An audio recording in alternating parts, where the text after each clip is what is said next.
Good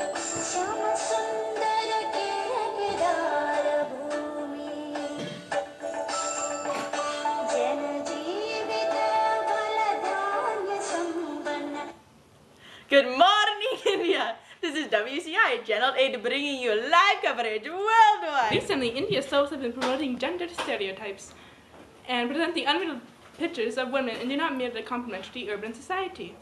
A news article says, the women mostly are confined to the kitchen, living room, dining room, and bedrooms, and are traditionally dressed. The heroines are shown as selfless virtues and solemn seen in real life, and are more deficient and carefree in their demeanor. The reading report an NGO. The aim of this study was to examine the representation of gender in TV fiction with the objective to influence the broadcast media towards a balanced, diverse, and non-stereotypical portrayal of women, says the report. The study found that 90% of the soaps were on air were women-oriented with their focus on 22 to 38 group, okay? 80% of them had the men predominantly modern in their in their appearance, while the women protagonists supported a traditional look. The family in the TV fiction is shown at the crossroad. It is striving to maintain the traditional status of the postmodern era, where the only certainty is that everything is in a state of flux and changing to the reality of increasing urbanization, even globalization, said the report. The study found that most serials depict a woman's place of being at home, which becomes the center of life in her domain.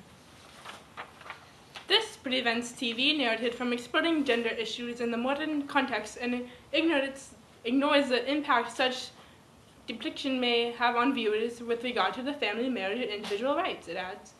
The report concludes the media, especially the broadcast media, seen as being an instrument of social change, determining role and influence public attitudes and priorities in South Asian countries. If television is to hold up any kind of narrative mirror to society or represent a popular history of the times, it must become more pluralistic representative, the article says. There will be more on the story at 9. Furthermore, yesterday at 1:30 a.m., radio contacts with Chandrayaan spacecraft were abruptly lost. All communication links, the only Indian satellite orbiting the moon, have been lost, BBC reported according to India's space agency. Radio contact with the Chandrayaan space aircraft was lost abruptly early on Saturday, said India's Bangalore-based space research organization. The unmanned craft was launched last October in what was billed as a 2-year mission of exploration. The launch was regarded as a major step for India as it seeks to keep peace with other space-faring nations in Asia. Following its launch in southern state Andhra Pradesh, it was hoped the robotic probe complete a 3D atlas of the lunar surface and map the distribution of elements and minerals. Last month, the satellite was experiencing a technical problem when its sensor malfunctioned. The mission was expected to cost 3.8 billion rupees, considerably less than the Japanese and Chinese probes sent to the moon last year. But the Indian government's space efforts have not been welcomed by all. Some critics regard the space program as a waste of resources in a country where the millions lack basic services. Oh well, I mean, the mission was useful, so that's good. The ISO spokesman said that the time was useful. The information had already been gathered from pictures beamed to Earth from the probe, although the picture quality had been affected by the malfunction. Powered by a single solar panel generating about 700 watts, the ISO probe carries 5 Indian-built instruments and 6 constructed in other countries, including the US, Britain, and Germany. More news coming up later tonight. Thank you for watching WCI Channel 8. Have a great day, India, and we will see you all at 9.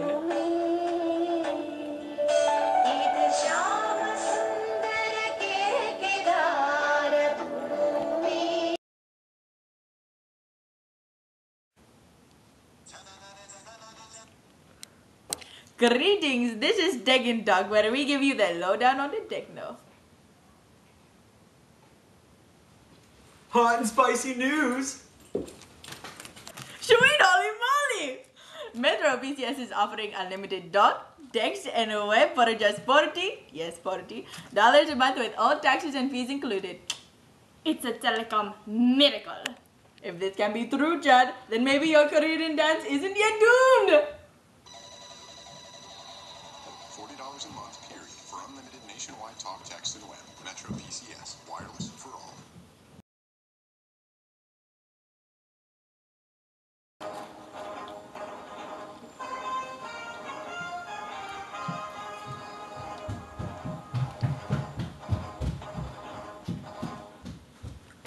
Good morning, America. This is WCA Channel 7, bringing you live coverage worldwide.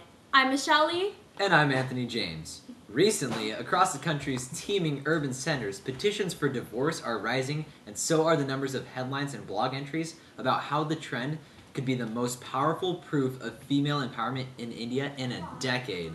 Mail Today states, we should celebrate rising divorce rates. In a country where marriage is the cornerstone of family life, there has long been a deep social stigma associated with divorce. Arranged marriages are still common, linking families in often lucrative businesses. Many in the older generations discourage the legalization of marital separation. And many couples who have split up for years and do not live together are still not officially divorced. Very interesting, Michelle. The older people like to stay together more often. Weddings are the most expensive event in Indian family life. Opinion soirees that last for days and are the heart of a wedding industrial complex estimated at $11 billion a year. However, the push for marriage is beginning to change. India is a young nation with 75% of the population under age 35. Major city dailies feature dramatic divorce stories. Data shows that New Delhi, the nation's capital, is also the divorce capital of the country, with about 9,000 cases, or almost double the number registered in family courts 4 years ago. Well, that means, I guess, India is becoming to modernize, right? Yes, I think so. Interference by the families of both spouses, especially the husband's stereotypically domineering Indian mother-in-law, is cited as the most common reason for divorce, a sign of the younger generation's growing push for independence. More news about this at 9. As a further note, yesterday, India lost control of $80 million satellite radio contacts with Trident 1 spacecraft were abruptly lost at 1:30 a.m. Saturday, the Space Research Organization said. The $80 million lunar spacecraft has had problems earlier too. Scientists also say that the Chandrayaan project will boost India's capacity to build more efficient rockets and satellites, especially through miniaturization and open research avenues for young Indian scientists. However, since it's gone, how do they plan to do this? Wait. Hold up. How much? $80 million. No, how much? Seriously. $80 million. Oh my gosh, that is insane. Well, more news coming up later tonight. Thank you for watching WCA Channel 8. Have a great, fantastic day, America, and we'll see you at 9.